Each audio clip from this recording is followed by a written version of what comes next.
Hello दोस्तों, कैसे हो आप लोग। आई होप बिल्कुल अच्छे होंगे। एक दिन की बात है, चंदनपुर में कालू नाम का एक ठग रहता था। वो वह राहगीरों को खूब ठगा करता था। गांव वाले उसकी हरकत से परेशान थे, लेकिन ऐसी कोई तरकीब नहीं निकाल पा रहे थे कि कालू को सबक सिखाया जा सके। एक दिन कालू खेतों की ओर जाते पगडंडी पर खड़ा था कि दूसरी ओर से आता एक नौजवान नजर आया। उसके एक हाथ में घोड़े की लगाम थे और दूसरे हाथ में बकरी की रस्सी। अजनबी को पास आते देख कालू मुस्कुराते हुए बोला, राम राम भैया, लगता है तुम बड़ी दूर से आ रहे हो।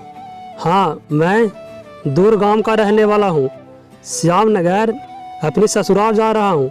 मुझे कुछ रुपयों की आवश्यकता है, इसलिए यह बकरी मैं बेचना चाहता हूँ। अजनबी ने जवाब दिया। यह सुनते ही कालू की आंखों में चमक आ गई। उसने तुरंत उस अजनबी को ठगने की योजना बना ली। वह बोला, अच्छा, ये घोड़े के साथ जो बकरी है वो वह कितने को दोगे? 500 रुपये। अजनबी बोला। कालू कहा, ठीक है, मुझे सौदा मंजूर है, ये लो 500 रुपये। चलो अब घोड़े से उतरो, यह घोड़ा भी मेरा हुआ। ठग ने कहा। अजनबी चौंकते हुए बोला, क्या तुमने सिर्फ बकरी ली है, घोड़ा नहीं? अरे घोड़ा कैसे नहीं दोगे? मैंने तुमसे पहले ही पूछ लिया था कि इस घोड़े के साथ जो यह बकरी है वो वह कितनी की दोगे। यानी घोड़े और बकरी की कीमत 500 थी, जो मैंने तुम्हें दे दी है। कालू बोला। अब तक वहाँ काफ़ी लोग जमा हो चुके थे। उन्होंने भी कालू की बात पर हामी भर दी।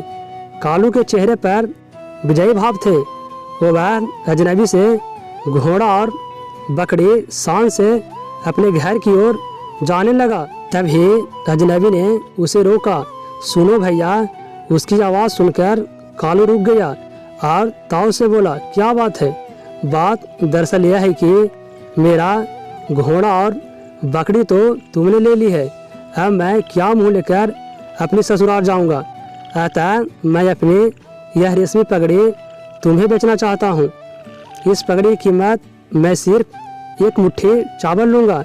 यह सुनकर कालू सोचने लगा, वाह, आज का दिन तो सोने पर सुहागा है। यह तो नीरा काठ का उल्लू निकला। अपनी प्रसन्नता को छुपाते हुए कालू सहजता से बोला, ठीक है, जब तुम इतना निवेदन कर रहे हो तो मैं ठुकरा नहीं सकता। सामने ही मेरा घर है, मेरे साथ चलो, मैं तुम्हें एक मुट्ठी चावल दिलवा देता हूँ। घर पहुँचते ही कालू ने अपनी पत्नी को आवाज़ लगाई, सुनती हो भगवान, जरा एक मुट्ठी चावल लाना। इस अजनबी से मैंने उसकी पगड़ी एक मुट्ठी चावल के बदले खरीदी है। उसकी पत्नी जैसे ही एक मुट्ठी चावल उस अजनबी को देने लगी, उसने तुरंत कालू की पत्नी को हाथ पकड़ लिया और चाकू निकालकर उसकी मुट्ठी काटने के लिए आगे बढ़ने लगा। यह देख कालू जोर से चिल्लाया, अरे ये क्या कर रहे हो? मैं यह मुट्ठी काट रहा हूँ। तुम इस एक मुट्ठी चावल के बदले पगड़ी का सौदा कर चुके हो। अजनबी बोला। यह सुनकर कालू के पैरों तले से जमीन खिसक गई। सभी गांव वाले उस अजनबी की चतुराई को देखकर वाह वाह करने लगे, क्योंकि आज शेर को सवा शेर मिल गया था। कालू गिड़गिड़ाकर अजनबी से कहने लगा, मुझे माफ़ कर दो भैया, मैं अपनी भूल स्वीकार करता हूँ। यह लो तुम्हारा घोड़ा और बकरी। यह 500 रुपये तुम ही रखो, किंतु मेरी पत्नी को छोड़ दो। अजनबी ने कहा, ठीक है, अब आई तुम्हारी अकल ठिकाने। तो दोस्तों, चाहे कितने भी मुश्किल में क्यों न फंस जाए, लेकिन अपना धैर्य न खोकर कोई भी मुश्किल काम से अपनी बुद्धि का प्रयोग करके समस्या से बाहर निकला जा सकता है, इस अजनबी की तरह।